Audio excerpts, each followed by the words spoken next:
سلام ستړي مشئ، وخت مو په خیر. پام مو راګرځوم د نن ورځې د تازه او مهمې ویډیو ته. مانو کېټي کې به تاسو ټول پیژنئ، پاکستانی ټیک ټاکره. یو څه وخت مخکې یې تازه ویډیو بازار ته راغلی، هغه ویډیو درته زه نشر کوم. ویډیو را سره تر پای پورې وګورئ او زموږ چینل سبسکرایب کړئ. مانو کېټي کې وایي زما د ژوند یوه عجیبه تجربه ده. زه د خپل خاوند سره مینه لرم، خو د کوروالي په وخت کې یو ډول ویره راباندې غالبه کېږي. د جنسي غړي لیدل راته دروند کار ښکاري. زړه مې درزیږي، بدن مې رپېږي او داسې احساس کوم لکه یو نامعلوم شي ته چې مخامخ یم. همدا وجه ده چې کله کوروالي کوو زه سترګې پټوم او د کمبلې لاندې ځان پټوم. خاوند مې ډېر زغم لري، خو کله کله احساس کوم چې هغه له دې کاره خفه کېږي. دی هڅه کوي چې ما آرامه وساتي، راته وایي چې دا یو طبیعي عمل دی او شرم ته ځای نشته.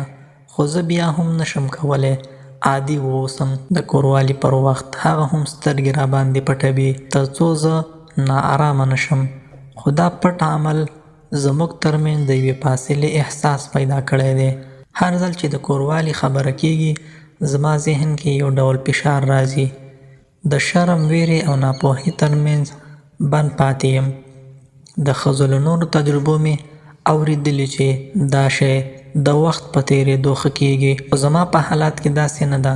ما څو ځله هڅه کړې چې دا ویره له منځه یوسم، خو زړه مې نه کېږي. زه پوهېږم دا ستونزه یوازې فزیکي نه ده بلکې ذهني هم ده.